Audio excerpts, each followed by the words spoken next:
Listen, sis, if you want to take your hobby to a business, to a seven-figure company, you got to show up. It's not going to come knocking on your door. If you want to be surrounded, you got to shake hands. You got to be in the building so you can be The Realtor, and I'm here in Atlanta, Georgia at the Girls Need Real Estate Summit. Ladies and gentlemen, if there's any out there, I am Layla White. Hey you guys, I am Charmaine checking in at the Girls Need Real Estate Summit. Happy Sunday. Hello, Atlanta. We're finally here. My name is Queen, and we're here with Girls Need Real Estate. Hey guys, it's Leslie Farrell, and I just pulled up to the Girls Need Real Estate too. So don't be afraid to make mistakes.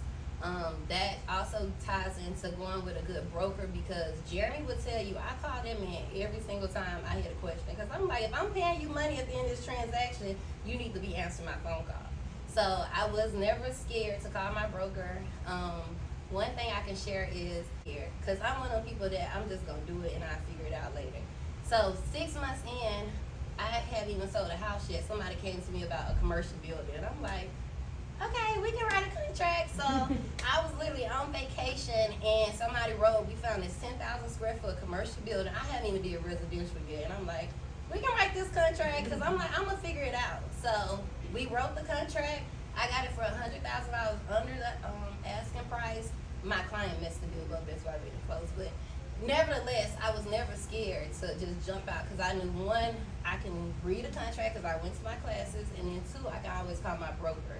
So just for me in this business, one thing that has always worked for me is just coming up with a strategic business plan, right? So no matter if you're doing real estate, if you want to go into investment, come up with your business plan. What's your first point of contact with your clients? Are you sending out an email? Are you sending out a call? You put it in a group text. What does that first piece of communication look like? What are y'all going to talk about? What are the insights that you're going to give them when you first meet your client and you first talk to your client? What is the actual process to get them from point A to point B? Everything that you want to do in your business should be strategic, and it comes with having a plan. So I really do encourage everybody, no matter what it is you want to do in real estate, figure out what that plan looks like and figure out exactly how you're going to execute, because there's also no point in having a plan if you don't have a way to execute that plan, right? I have a really great relationship with my lender, and I always kind of like listen to their conversations that they had. Like, I had to do 2 years of this, 1 year of this, 60 days of X, Y, and Z. So I knew what I had to have. As I shared, my daughter kind of like messed up my plans, my life that I had planned out. So what I did, he was like, hey, I know things are up and down, but he's gonna need like 60 days of showing, or even 2 years, anywhere from 2 years of tax returns, or 60 days of paycheck stubs, or your bank statements, etc. And I know that mine had been going like this. So for me, I don't like delays, I don't like denials. Again, I'm a checklist person. So I was like, you know what, Troy, that's his name. I'm about to give me a W-2 job. Hello. And I went and got it. I don't mind sacrificing. I don't mind. My pride would be put in that back pocket if I know what I want. And that's what I did. I sold everything that was going to take away from my debt to income. And I went and got a W-2 job, child. And I made it happen.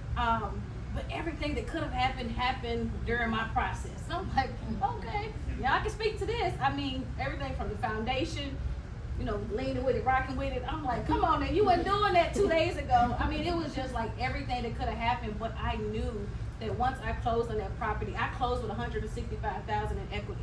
I closed with a tenant already in it. It was a single family home, but I sliced this up, and there was two of them, so I get two income from that one property. I was determined, because I knew the numbers was going to work, so I made it happen. My name is Danielle.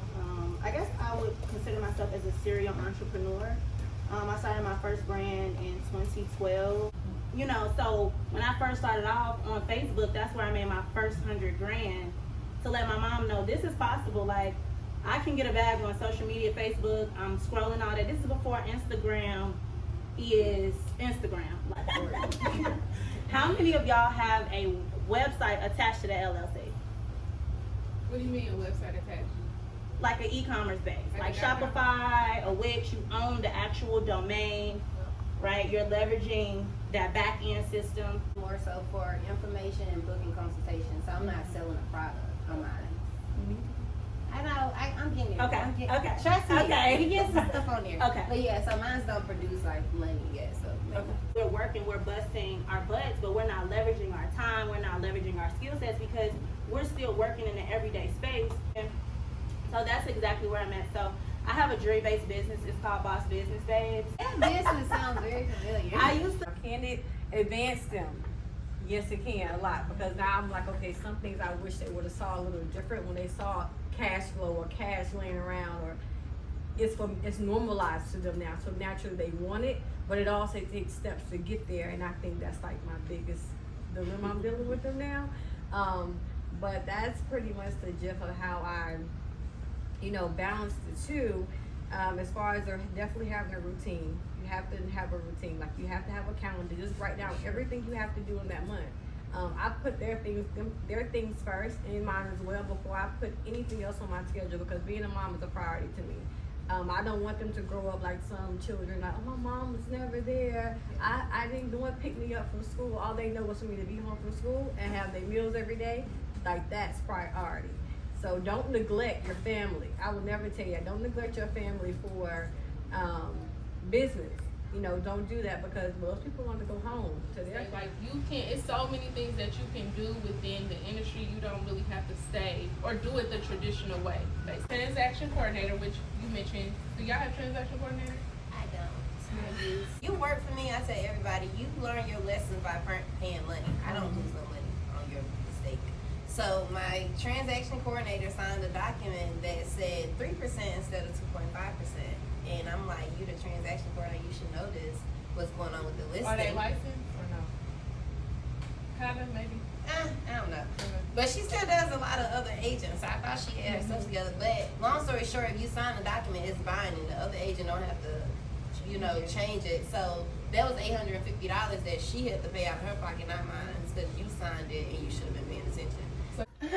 Can't wait. So hi, I'm Layla. I'm gonna tell you my background, and we're going to my story and my routine. Do we have any moms out here in the crowd? Okay, what age are y'all children? 18. Ooh, New baby. Okay, I'm a mom. I was a teen mom. So my children are 17 and 15 now. My original background is in cosmetology. So I was a cosmetologist around like 20, and then I became a cosmetology educator. I've been in the free enterprise business since I was 2012. Have not worked a job since then. I was making like 60 grand at like 20, 24 doing hair behind the chair. So I really didn't have a need to go back into workforce at that young, making that kind of money. The one has like 250,000 in the 401k, and you roll it over depending on your contract. It's like $10,000 to $15,000. It's just helping them put their money in a different kind of savings. Okay, so even if, like, when people sell houses, and this is another reason why I'm getting ready to use it people sell homes and they get these six-figure profits. A lot of people don't know what to do with it other than put it in the bank and then it's gone. But if you can take that 100K and put it in an annuity and shelter it for their retirement, then you can make a commission off of that as well as home mortgage protection. What I explained earlier, that's a life insurance policy. Depending on your contract, you can still make $1,000 or more depending on the contract and the premium. So I've had experience in life insurance and investments, cosmetology, education, and now I'm in real estate.